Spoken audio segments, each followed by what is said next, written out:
Two guys in their early 50s with one dream: to achieve middle-aged sporting glory. This is the Missing Links Golf Show.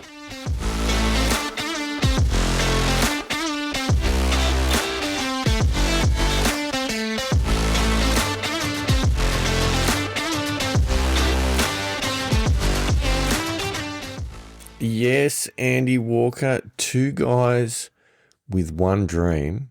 Sounds to me suspiciously like the final group at a US Open. That is correct. That is correct. Although, I think that, there was really only one guy with two dreams. Apparently he did actually have a dream the night before. I don't know if you saw this in the press conference after the round. He had allegedly had a dream, and it had become known around Shinnecock Hills that Wyndham Clark had had a dream. And he was then asked about the dream in the press conference, and he refused to divulge what happened in the dream. And he just said, it was pretty wild. Right. That's, by the way, my Wyndham Clark impersonation. Interesting. So we shall never know what that dream was about. But Andy Walker, a US Open has been played and won. Two-time winner Wyndham Clark has walked away with the silverware. Yes. I feel like there is a lot to unpack off the back of this tournament, which at face value seems relatively straightforward with a wire-to-wire winner, but in reality was nothing of the sort. Well, I mean, the golf course itself, I mean, how brutal is Shinnecock Hills? I mean, they were putting up some stats earlier in the week that there's only a handful of guys that have ever finished the tournament under par when there's been a US Open played there. And it's just a brutal golf club and golf course. And look, I get it's the US Open. It's meant to be, but I sort of feel as though it's more brutal than most. And it can get, and this happened in 2018. It can get unplayable. I remember the famous Phil Mickelson hitting the putt while the ball was still rolling. I mean, and look, all credit to the USGA. They set the golf course up and slowed the greens down, given there were high winds over the first couple of rounds, so that they were still playable. It was tough, but it never got to that point where you saw, balls just, rolling off their mark and all the other shenanigans that you saw last time around. Look, all true. One of the first items on my list to talk about is the course itself. You know that we like to unpack a golf course once we see a major tournament. And this time around is absolutely no different. Look, I think it's a really interesting course. Like everything that you said is 100% correct. Very, very difficult course. A lot of the players talk about it as being the ultimate challenge. Sounds a bit like Mollymook. But it also has very weird, very wide even fairways. And well, it did in this US Open. I don't know if you saw previously. Yeah. But it needed them because so often you're hitting at angles to fairways and you're playing with crosswind, and it needed them. And they didn't play wide a lot of the time. No. Then you've got obviously these green complexes, which are just diabolical. The amount of break and the amount of undulation on the greens, but also the amount of runoff on the greens. The number of times that you saw guys, particularly if you went long on a lot of the greens, and you would end up 50, 60, 70 yards away from the pin, playing these incredibly difficult pitch shots back up onto a turtleback green, quite often having to bump the ball into the top of the hill, otherwise you were going to go back off the front of the green. I don't know, it looked to me like you could rack up 1,000 on that course if your short game was not in order. That looks super tough.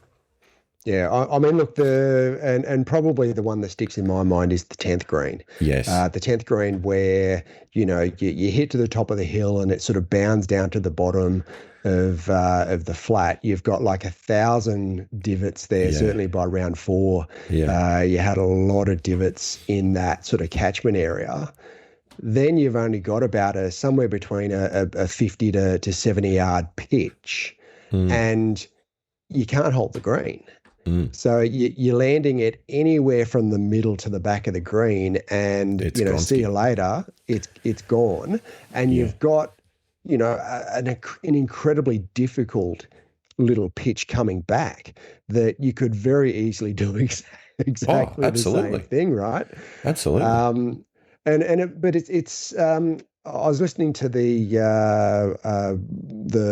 with the Paul McGinley, Brandel Chambly. It's not on the range anymore. No, I just keep thinking live from the on the Open. range, Live from the Open. Or the live from. US That's Open what in it's, this case. yeah. Yeah. And Paul McGinley was saying that to the left of the green, there's actually a little bank.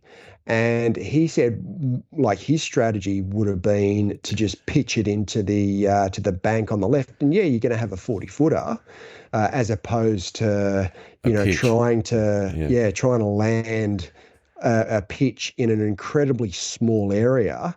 You've at least got a margin for error. And yeah, you're not going to hit it to, a few feet and make birdie, but you're going to walk off the hole, probably making par every time. Whereas I think, from over the back, it was like 12 from 27 or something in round four was they got up and down. So it's a fairly low percentage up and down from the back of that green. It's brutal.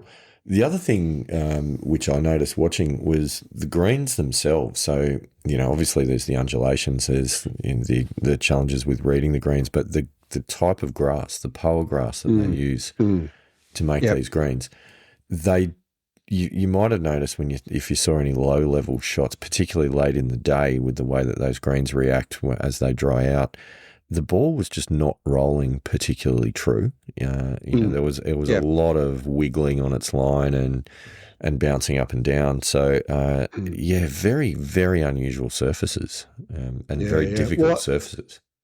Yeah, well, I grew up on Poa down at Mollymook, and you did see on anything from sort of 15 feet plus, especially late in the day, you'd hit a putt and it would zigzag, to the hole. So it's good putts don't necessarily go in. There's an element of luck involved with putting on Poa greens in the afternoon, because you've got and the way that Poa grows is in little clumps. It's not like a bent grass where it's fairly consistent, and you've got grain with bent grass obviously, but it all goes a certain way, and it's pretty consistent with the root system, whereas Poa grows in clumps, which is where you get the movement from. Yeah, it looked tough. I don't know how I feel about it. I mean, it is what it is on that golf course, and it's a feature of that golf course, and that's that's part of its defence, so that's fine. But it's when you can hit good putts and they can wiggle offline, or you can hit a poor putt that can wiggle online, I'm not sure. Yes. I'm not sure how I feel about it. I mean, look, there's an element of luck there, but you go across to some of the links courses in Scotland and the Open Championship, and some of the mounds and the bounces you get there's luck there, and that's part of the game, and that's part of the traditions and the origins of the game, is to win a major, like whether it be the Open Championship or the US Open. There's going to be some luck involved in winning. I feel like at some point somebody said something along the lines of you can get good breaks from bad shots and bad breaks from good shots, but in the end you have to play the ball as it lies, I think. Yeah, so something like that might have been some bloke that could play some golf in the past. I feel like someone might have made that point at some point. But look, I mean, interesting golf course, tough golf course. Definitely requires, that combination of power and accuracy.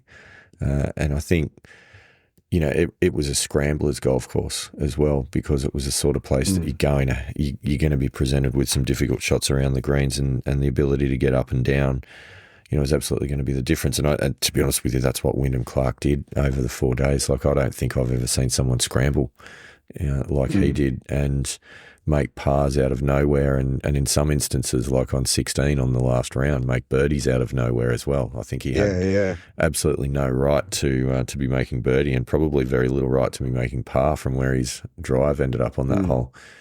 But fair play to him. Like, he never ever threw the toys out of the pram, never rejected, and hung in there, and that was a win for the grinders, really. Yeah. And look, I feel as though even though the fairways were, and it was around about 45 yards average width across the golf course, that you still needed to be on the fairway, because I feel as though one of the key elements of the course was approach play, in that you needed to hit your approaches into an appropriate position, so that you weren't left with whether it be a short-sighted and a diabolical chip, or some sort of 50, 60-foot putt, which has a great deal of slope to it. So I sort of feel as though the approach play was key. Yes, scrambling and around the greens was important, but if I look at, and we can go through some of the strokes gained a little bit later, but yeah, the approach play I feel was part of the key. Definitely, and we will go through the strokes gained data without a doubt. But look, before we get on to talking about the players, I do kind of want to continue to talk about some of the conditions, and not the weather, and not necessarily the course, but on the final day, the fans, Andy Walker. Well, it wasn't just the final day. I know where you're going with that. It was round 3 as well. I picked up on it in round 3. And it sort of reminds me a little bit of the Ryder Cup last year, in that there was some really poor fan behaviour. And I get that people were going for Scotty, and they wanted Scotty Scheffler to win and get his career slam on Father's Day, on his 30th birthday. Completely understand that, but cheering for someone to make a mistake, it just doesn't sit right. It never has done. And I'm all for passionately following, whether it be a player, a team, or whatever. But I think there also needs to be some respect shown, and I don't feel as though. And look, don't get me wrong, Wyndham Clark's not my favourite player, a long way from it. But I don't think he deserves, or I don't think any player deserves that. And you need to show respect in the way that you're, barracking and following and supporting whatever player it is that you want to win. We've had this conversation on a number of times with tournaments, I think probably in the last 12 months, more so than ever before. Yeah, I feel like it's becoming more prevalent, this sort of behaviour on a golf course. And yes. I wonder, is it a reflection of anything broader in society? Is it a reflection? 100%. Is it a reflection even of the impact that live golf has had on the golf landscape and golf fan in general? 100%. It is. Yeah. I think there's a number of contributing factors. One, live golf, and what's come out of live golf, and the drinking, drunken Yahoo behaviour that's encouraged at live. Secondly, I think social media as well, and a lot of social media. There's anonymous. You basically say whatever you want to someone, whether it's through DM or comments or whatever. There's no consequence for for bad behavior online. You can be a keyboard warrior and just troll someone and say horrible things. Well, Facebook to them and Facebook doesn't have a car park out the back where you can get dusted up for what you say. Exactly. And then I think there are areas of leadership in across, and it's not just in the US. It's across where we've got it, just as much here in Australia with a couple of the political parties. So I think that it's poor behaviour is being validated by leadership as well. So yeah, I really struggle with that. As I said, I've always been taught to show respect, and you can vigorously disagree with someone, passionately disagree with someone. That's fine, but I feel as though the respect's gone, and I don't think that's a good thing. Yeah, it was not ideal. So I think, look, there's that element of it. We're seeing a bit too much of it for mine. It's coming out not just in golf, in many sports, but certainly it's golf. You would have thought was probably the last bastion of good behaviour that you might see in sports fans. Apparently, those days are numbered. But the other side to it as well, which I think is also an interesting one, it's what was going on with the characters themselves during this tournament, and I don't know if everyone's, probably remembers exactly why the crowd have taken such a dislike to Wyndham. But just as a little reminder, it was essentially at Oakmont last year when he missed the cut and destroyed a few lockers in the locker room, which has absolutely turned a lot of people against him. To be honest with you, that's fair enough because it's pretty ordinary behaviour. Having said that, he's absolutely not the only one to ever do that sort of thing, but he's probably copped the ire of the fan base a little bit more than many. But I don't know. I mean, what I do think out of the whole thing is that the attempts to rattle him, particularly on the last day, they absolutely backfired, and I don't think I've seen a player handle that situation much better than what he did during that round. He really used that to fuel his own determination to make sure that he actually saw it through. So I think fair play to him to be able to pull that off. It's not easy. No, it's not. And I, we had a few messages sort of fly back and forth in after round 3, and I looked at Wyndham's history, and you look at his US Open win a few years back at LA Country Club, and he was rock solid through that final round. Yeah, it ebbed and flowed a little bit, and Rory sort of it looked like Rory may have maybe getting it done at one point, but then it came back to Wyndham. But I sort of feel it, and in the round 4 of this recent US Open, I don't feel as though Wyndham ever really looked like he wasn't going to win. I just, and yeah, Sam Burns, he played exceptionally well. I don't know. Tom Kim made a bit of a run. Scotty had a bit of an up and down. I think he sort of looked better in round 3 rather than round 4.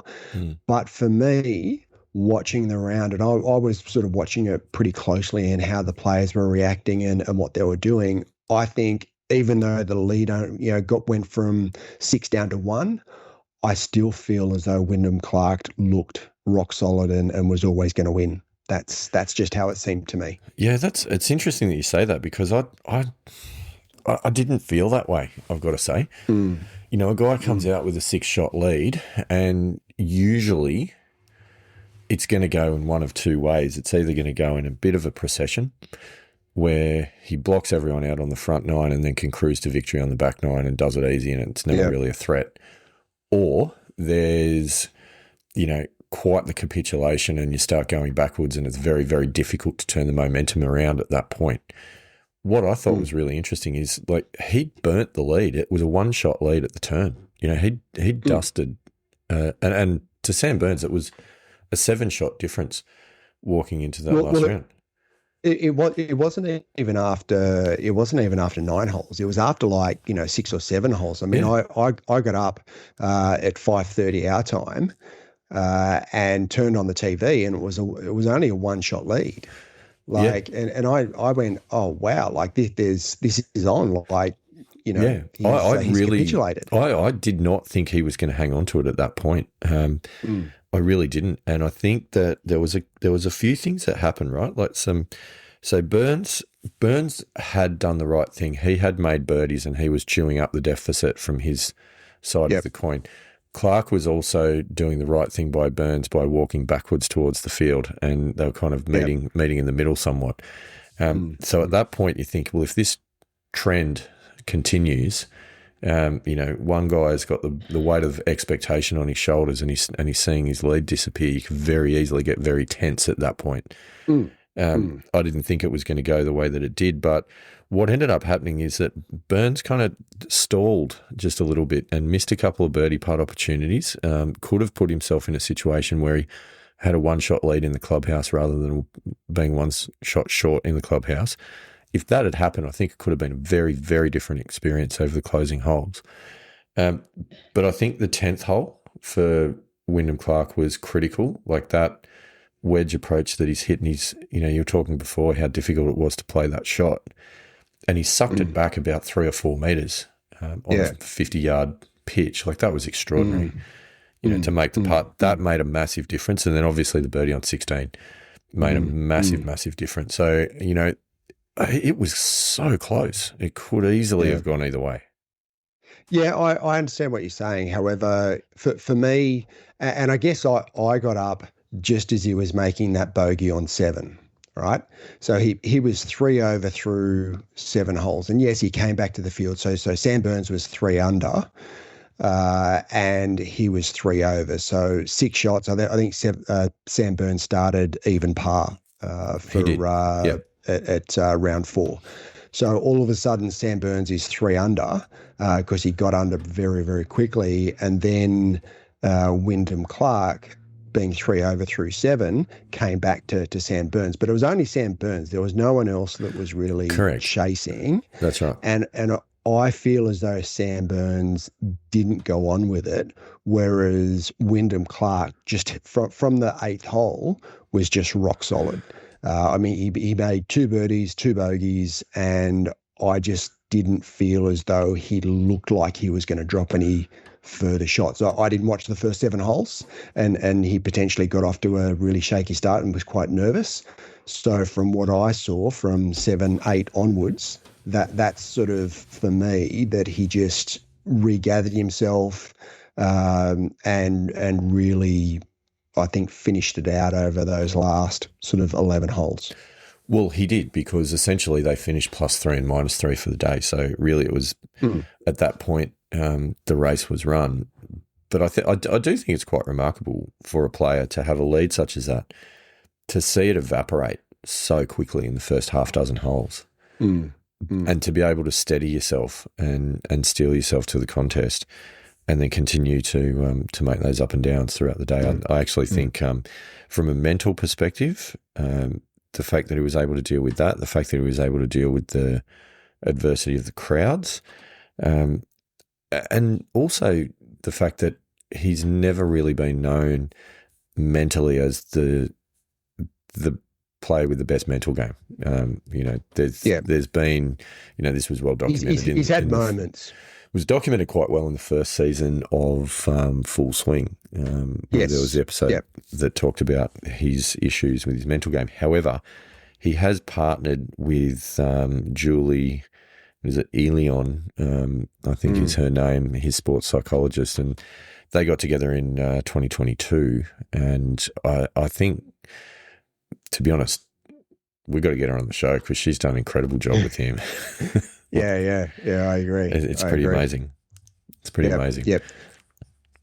But one of the things that I really noticed about Clark as well throughout the tournament is that he just didn't make any big mistakes, and that's and I remember Brooks Koepka saying the same thing in Shinnecock when he won in 2018.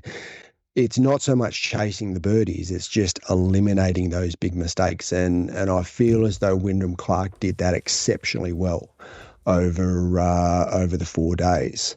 But there is one one shot that I have to talk about that I think was one of the most remarkable shots I've ever seen, and that's in round 3, his second into 16, 16 being the par 5. Yeah. Oh, yeah. Yeah. And he was actually in between clubs, and he ended up taking sort of a half 3-wood and cut it. Yeah, that was incredible. Into about 6 feet. Like, that was just the most incredible shot. Yeah. And I mean, it probably moved, I reckon, 40, 50 yards, and it's just it was.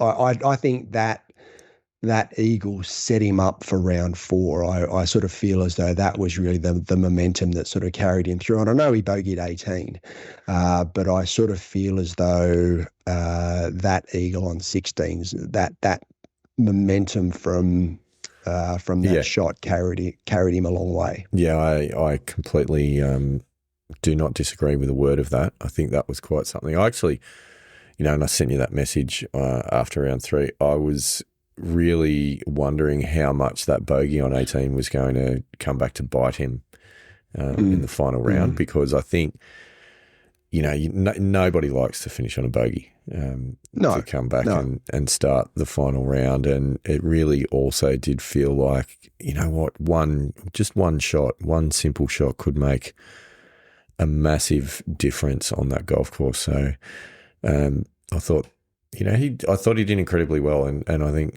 credit to him. He hung on. He really fought his way to the finish line. His scrambling was incredible.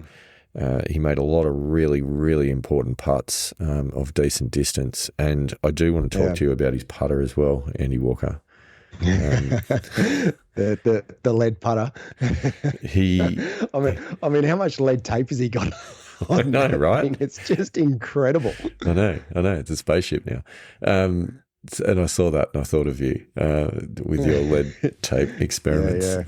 I think, it's good on him. Congratulations, 2-time US Open champion. Not that many people get to say that.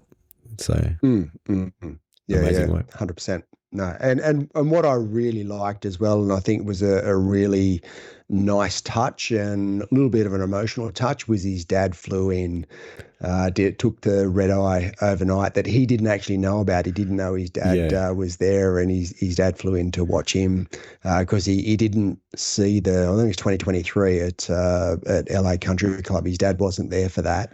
But his dad flew in overnight to watch him win. So it's sort of that, I wouldn't say fairy tale finish, but it's certainly a good feel story.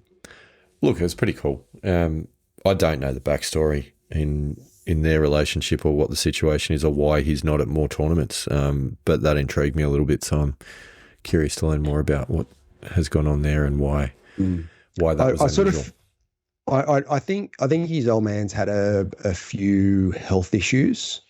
That's sort of what I've gathered, but because obviously he lost his mum when he was, I think, sort of 16. It was when he lost his mum, and he went through a bit of a rough time. I think his dad, and if I remember correctly, in 2023, the reason why his dad wasn't there is because he wasn't particularly well. Right. So I don't know why or what the condition was, but I don't think his dad was particularly well. So I think it was good to see that his dad was actually there to be able to see him play well and get it across the line. Oh, look, absolutely. Fantastic to see. And I'd say good luck to him and well done. There are a few other storylines that we need to talk about from the tournament, though. I think Sam Burns needs a little bit of a conversation. Yeah, look, and I've been a little bit of critical of Sam Burns in the past. I feel as though he's had he just doesn't seem to be able to get it across the line when it matters. I've seen him get into contention and then sort of fall back, and we saw that in the US Open last year. We did. I was so glad to see him actually close out a good round in the last round of the US Open. I know he didn't get it done, and he missed was it a 7 or 8 footer on 17 for birdie, and then I thought that birdie putt at 18 that looked in for all money, and I think it was one of those ones that we talked about with the Poa greens that sort of looked in and then it bobbled offline. Yeah, but I hope, and I really, really hope Sam Burns, this sort of gives him the confidence and gives him the belief to go on and get it across the line in a major. I'd love to see Sam Burns win a major. I've had doubts previously, and I'm hoping this might be a bit of a trigger that sort of galvanizes his mindset to be able to take it just to that next level. So from my understanding, majors are difficult to win. Funny that. So he has come very close on two occasions now, a couple of occasions. And you could read this in a few different ways. You could look at it and either say he's proven that he has the game and it's highly likely that he's going to win one. Obviously, we hope that to be true for his sake. You could also look at it and say there is opportunities and he may not get another. And at some point you've got to grab those opportunities when they present themselves. There's plenty of guys going around who have gone very close, but don't quite get one over the line. And then there's, other people that might win one, and that's the only one that they're ever going to contend in. So I don't think you can continue to say more opportunities are going to present themselves because there are just no guarantees on that. And at some point, you've got to take the chances it presents itself. And, I hope for Sam's sake that he hasn't missed the opportunities that are going to come his way and that there will be more in the future. But only time will tell. Yeah. And I 100% agree with that. I think Sam Burns is a positive force on tour. He seems like a really, really lovely guy. He's got a great game. I just think that, he's previously he's struggled a bit to make good shots and to hit good shots coming down the stretch and make the right putts. For me, it was really good to see him close it out with a good round in round 4. And as I said, I hope he goes on to, uses this to go on to get it across the line at some stage. Oh, I agree. But I mean, I just wonder, he had a good first 9. He got himself into position where he really was threatening. Clark had walked backwards towards the field a little bit, but he just couldn't press it on enough to really, really turn the screws and put enough pressure on to make Wyndham fold. I mean, he could have argued that at Oakmont that he got particularly unfortunate with that casual water ruling, which I think was on 15, that blew him up, and he emotionally admitted this. He emotionally didn't recover from it. So this, at least he didn't probably blow it in the same fashion, but he also was very emotional after the round, and certainly in the press conference there was a lot of tears. So I do think this one's hit him really hard, and it'll take some time for him to process. Hopefully he comes out, in his next start in a major and he's better for it. But I think there's starting to become a little bit of day 4 scar tissue build up for Sam Burns in the same way that it did for Rory, in that 11-year hiatus between wins. Yep. So we'll see what comes of that. It's one to watch. There's no doubt. 100%. Now, Scotty Scheffler, Andy Walker, I want to talk to you about Scotty Scheffler. Mm-hmm. Yep. Thoughts on Scotty's tournament? He lurked. And he had a little run in round 3 on the back 9. He started the back 9 with a birdie on 10, and then he had 3 in a row on 14, 15, 16. Yeah. And at that point, I sort of went, "Oh, this could be really interesting." It looks like he's starting to, get everything, in gear, and he's going to make a run. But then he made a bogey at 17 and missed a relatively short putt for par at 17. and then missed a really short putt at 18 for birdie. And the same as that eagle on the 16th for Wyndham, I think he used the momentum to take him into round 4. I think the bogey and the missed short putt for birdie on 18, I think that sort of killed Scotty's momentum. He never really did much in round 4. I mean, it was sort of, bogey, then birdie, then bogey, then birdie, and just didn't seem to be able to get that momentum that he had on the back 9 in round 3. Yeah, I think that's probably true. I think as well, he just left himself too much to do in the back half of the tournament after a relatively ordinary start. Meant that he had to push rather than just grind the opposition into the dirt. And I don't know that that's Scotty's natural place to win tournaments from. I think where he likes to be is, by round 2 or definitely round 3, either in front or very close to it, rather than finding himself 6 shots. Did I hear that he's never... He hasn't won any of his majors from being behind.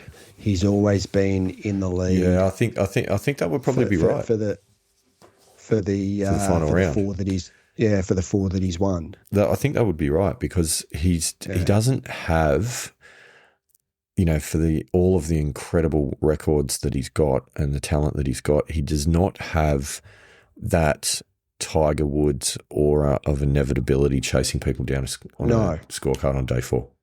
Yeah, and that's a good point because there's a lot of conversation around comparing Scotty to Tiger, but I don't think Scotty has that same aura that Tiger has. Yes, I understand that at his best, he's a phenomenal golfer, but he doesn't have the like if Tiger needed to sink a putt, for the and I think the best example of it was the 2008 US Open on the 18th green when he made that putt down the hill to force a playoff with Rocco Mediate.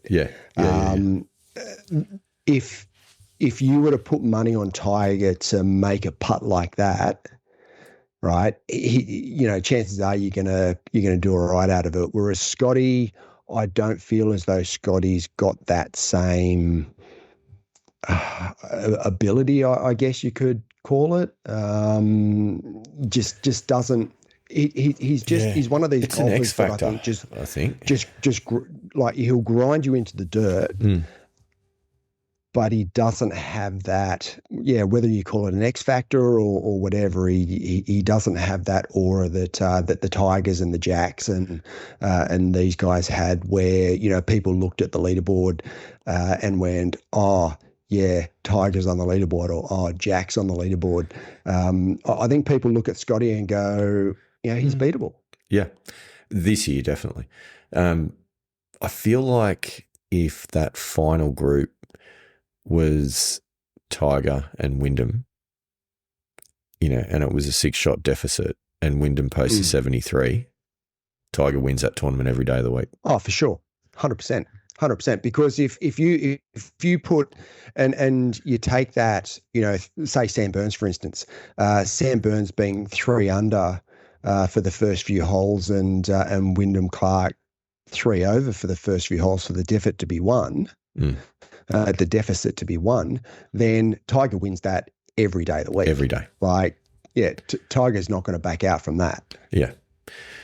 Yeah. We weren't planning on talking about Tiger, but anyway, we got there in the end. No, we weren't. So look, I just feel as though, on the back 9 on Saturday, Scotty looked the goods and potentially made a run, and he was 2 under. Like he through 16, he was 2 under, and if you look at 4 under being the winning score, he's not far off it. Makes par at 17 and makes that short birdie at 18. Yeah, he's 4 under going into round 4, and he's only 3 shots behind Wyndham. I think it's a completely different round 4. They're playing in the final group together. It's completely different. But as I said, I think 17 and 18 on Saturday killed his momentum. Yeah, and I think you're right. I do. I do. Speaking of momentum killers, there's a segue. Let's talk about the Australian contingent and their performances. Did they play? Not on the weekend. I think they. I was hoping you were going to just gloss over that. No, well, it's not really gloss, is it? No, it's not. It's not. just cement over that. We got to acknowledge Australian it. Performance. We have to acknowledge it, and we got to talk about it. And there's a couple of things that I want to raise. Firstly, I think the stat was it was the first time in 60 years that we haven't had an Australian make the cut. Yeah. It wouldn't surprise me. It was something like that, or was the stat it was since the 1960s, which ironically is 60 years ago. So, yep. So, I mean, look, I was looking down the list, and I mean, Cam Smith and Lucas Herbert were the closest at 6 over, 4 over made the cut. So 5 over, and the rest didn't. But then I looked down the list. I mean, Minwoo Lee 7 over, Adam Scott 8. I mean, Adam Scott was going all right for a little while, and then just fell in a hole. dropped his marbles. Fell in a hole. I don't know where Jason Day finished, but I'm just. Oh, Jason Day did not finish the first round. He withdrew after 9 holes. Yeah, back injury. Okay. Once again, which is concerning for Daisy. But it's not. Yeah. Look, I mean. He's very injury prone, isn't he? I thought he got past this back issue, but I struggle to see how he's going to contend in and get it across the line in majors again while he's still got all these issues. Well, as much as I would love to see him get it done again, I think he's going to be stuck with the PGA Championship. I think you're probably right. It's one more than either of us, but. Such a talent, and really, but again, this is what I was saying before with Sam Burns. There's just no guarantees that there's going to be more opportunities present themselves. You've got to take them when they come. Well, you look at someone like Jordan Spieth, who won a bunch of majors early. Yep. And doesn't look for the last, anywhere near it. Like not even close. Yeah. So again, as much as I would love to see Jordan Spieth back in the mix, of course, he just, especially like the putting, like he's that Open Championship that he won was just like he holed putts from everywhere. Like it was it was frightening. Yeah, I know. And at the time, he just looked like he just went, well, he's going to win every tournament that he ever turns up at. Yeah. And then as well, like Xander Schauffele for that year where he won 2.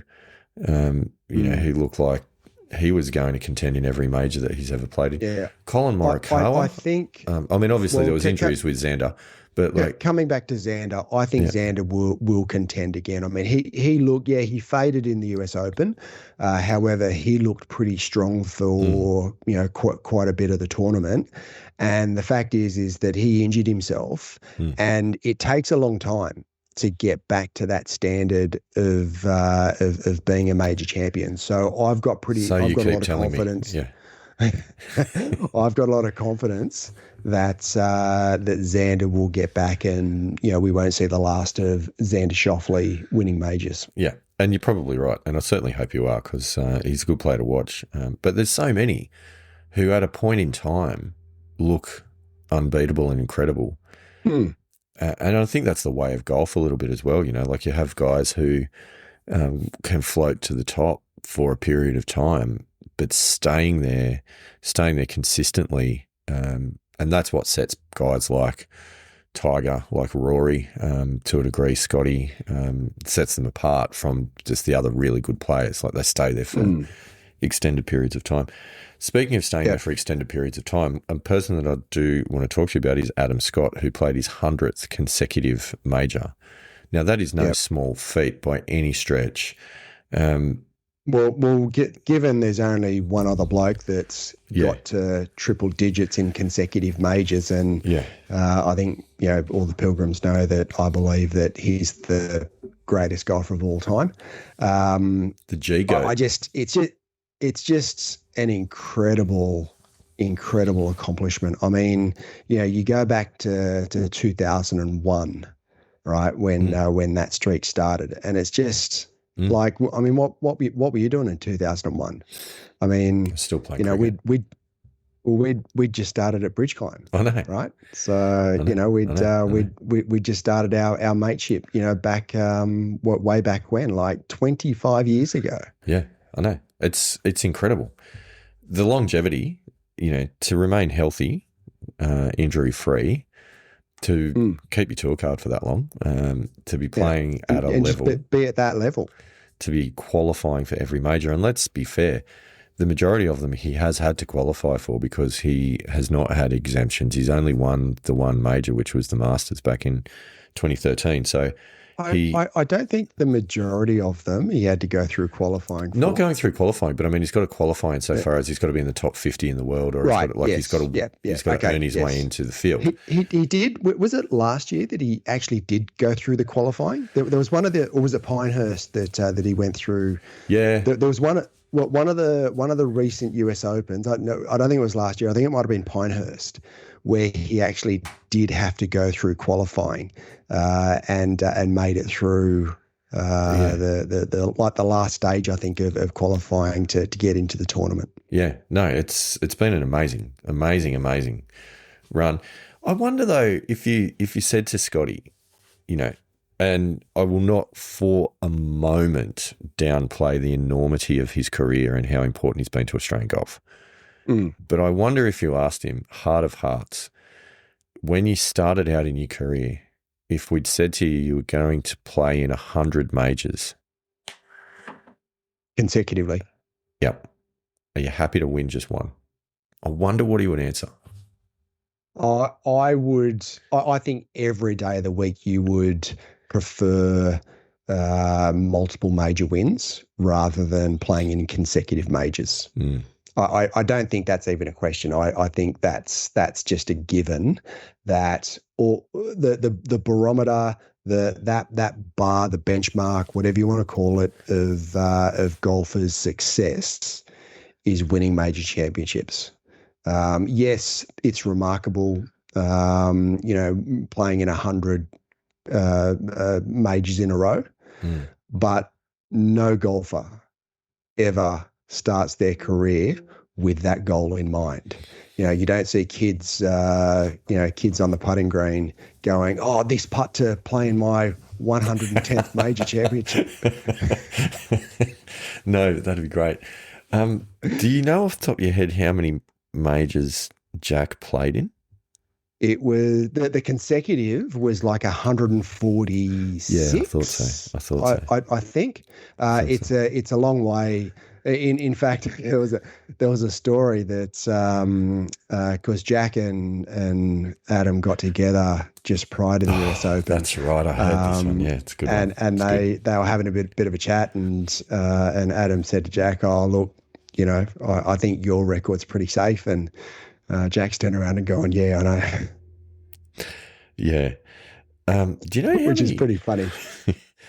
Do you know how many Tiger played in? How many majors Tiger played in? No, and I don't know what the consecutive is with Tiger, but I mean he was injured. No, he was injured a lot. I'm just no, I don't think it would have been even close to 100 in a row.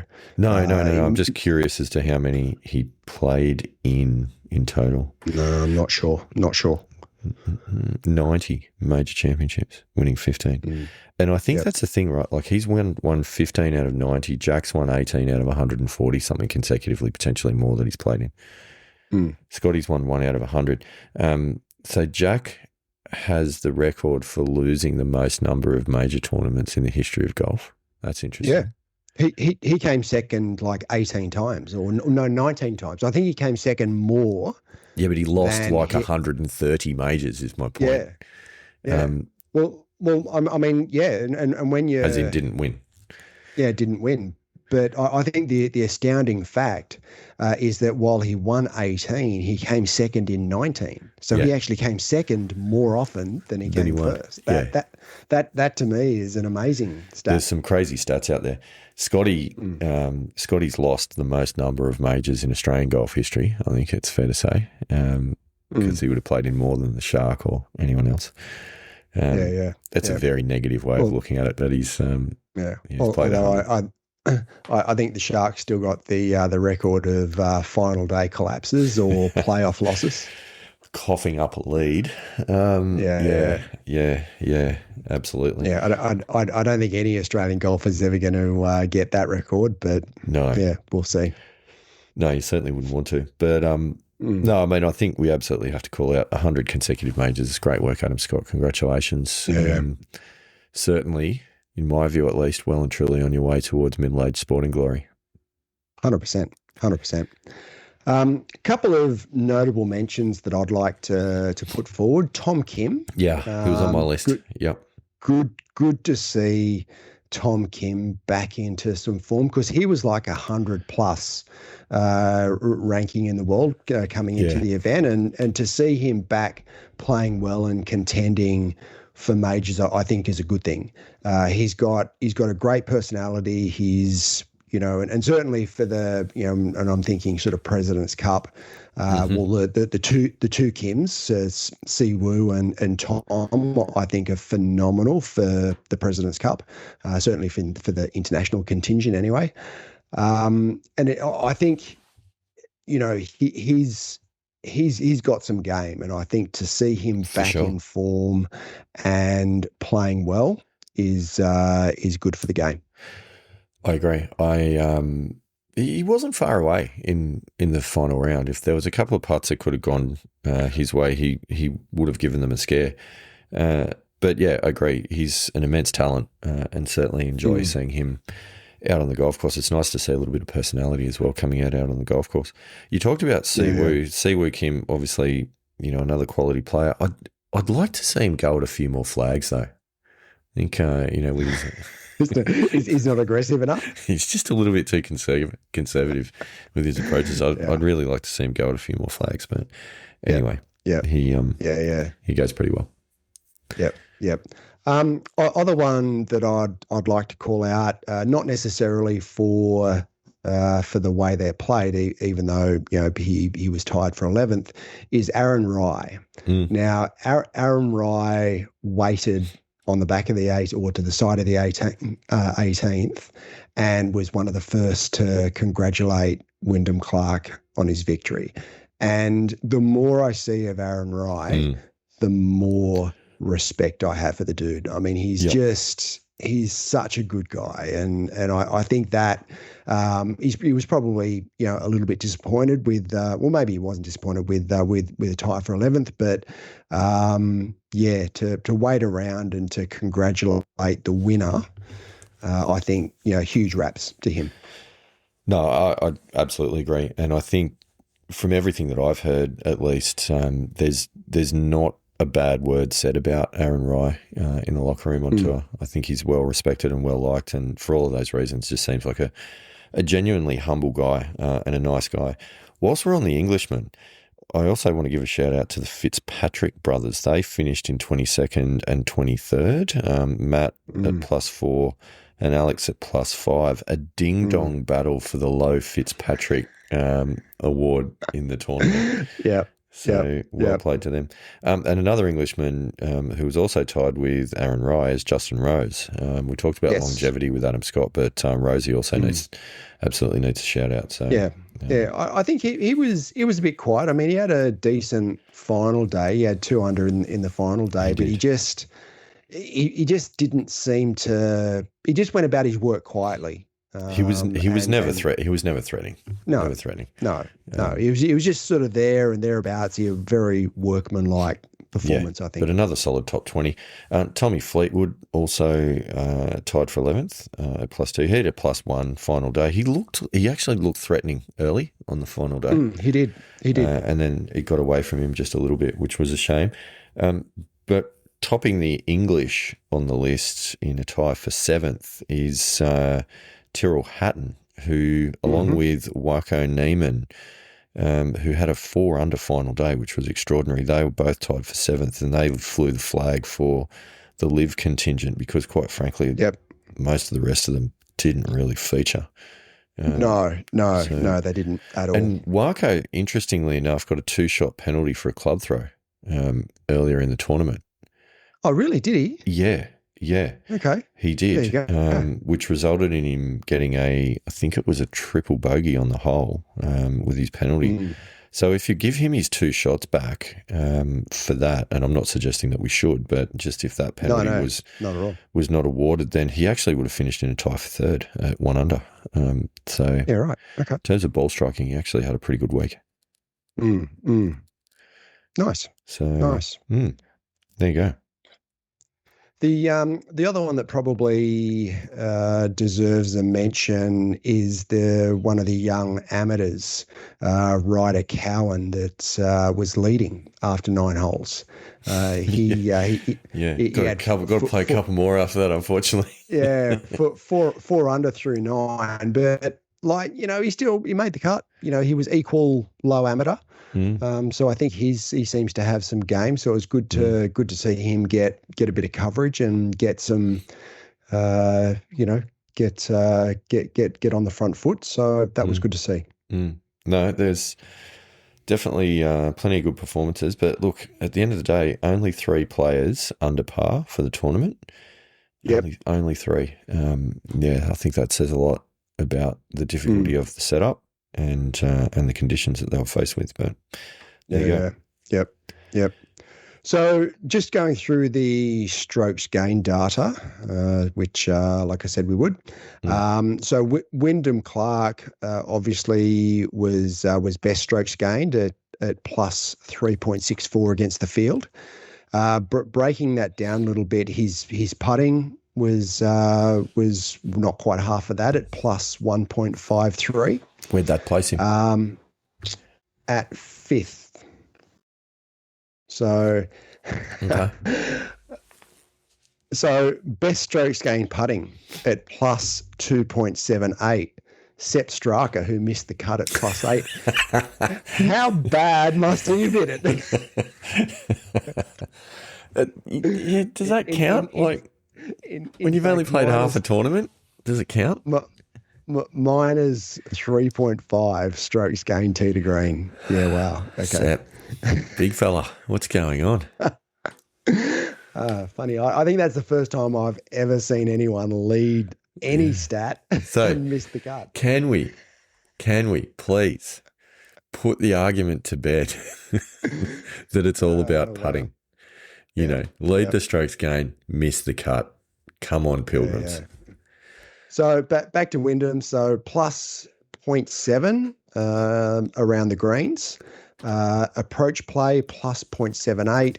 Off the tee plus 0.63 for total strokes gained tee to green of plus 2.12. Placing him so pretty consistent.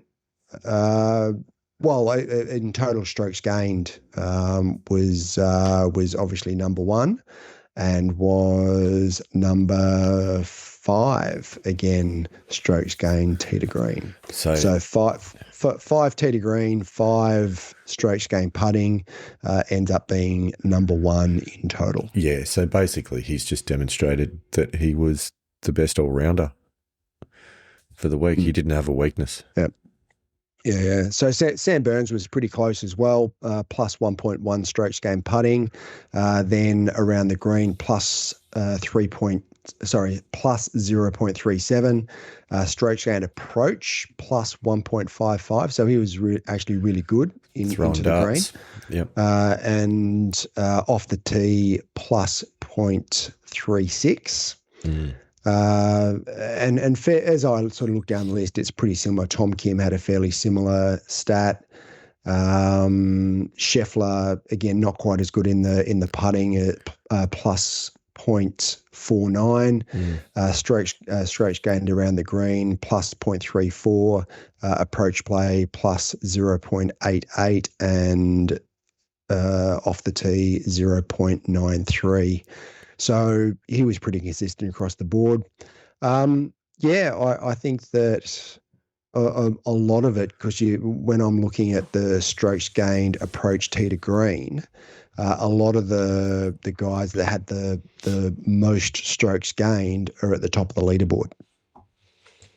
So and there's certainly all of them who were, say, top 10 strokes gained tee to green, they all finished. Kurt Kitayama was tied for 53. He was the lowest, but the rest of them were sort of top 20 or thereabouts. Well, I think that proves the theory once again. Ball striking weight is where it's at. Absolutely. Absolutely. And look, I mean, putting is important, but, it's not, we're not saying that putting's not important, but I certainly think that if you can get it onto the green in a positive strokes gained, and whether it be, on tour against against other pros, or whether it be against a scratch golfer like we have, or a 10 marker, or whatever the benchmark is that you're putting yourself against, I certainly think that the most strokes can be gained, and the most important part of that is ball striking. Yep, totally agree. It just seems to come back at that time and time again. It does. It does. Absolutely, it does. I think that is true. Well, there you go. Any other topics that you want to cover around the US Open, Andy Walker? Because that is my list done and dusted. Yeah, that's my list as well. I think that that's a pretty comprehensive discussion on the US Open. I actually quite enjoyed it. I think that it was just a typical US Open, which extremely difficult, and pars were the gold standard, and that's what a US Open is, right? 100%. It absolutely is. It looked like an incredible course. A really interesting location, kind of the sort of place you wouldn't mind, I don't know, grabbing a couple of mates and going for a weekend away, Andy Walker. I think a weekend away at Shinnecock would be a very enjoyable experience. I do as well. I reckon potentially it may even get me through. I think it would get you through. I reckon. What else would probably help? Like you grab a couple of burgers at the bistro potentially, and beers after the round. A few beers after the round. Right. Yeah. Wow. Let's run with that. It's a bit to think about, I think. A bit to ponder, Andy Walker. And whilst pondering, what should we do? Rock out, pilgrims.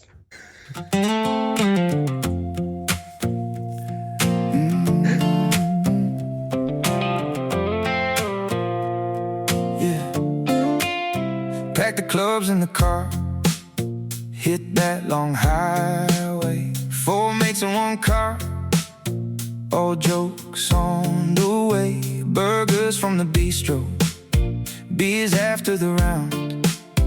Came for a few swings, but we stuck around. Sun on the fairway, smoke from the grill.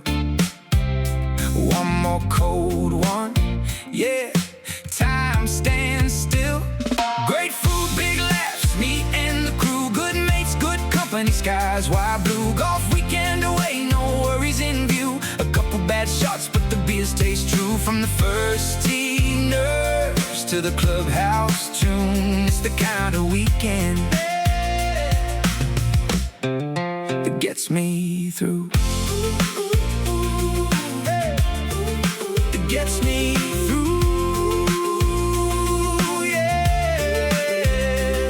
On the shoes, scorecard in the bin. Someone burned the sausages, still we all dug in. Late night stories round the kitchen table. Old songs, loud voices, nothing felt so stable. Sun on the fairway, smoke from the grill. One more cold one, yeah. Time stands still. Great food, big laughs, me and the crew. Good mates, good company, skies wide blue. Golf weekend away,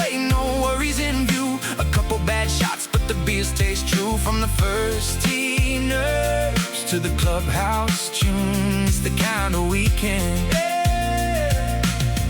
that gets me through. Yeah, that gets me through. Yeah, when the week gets heavy and the whole thing drags, I keep that memory in my weekend bag. One tea, one table, one easy cheer.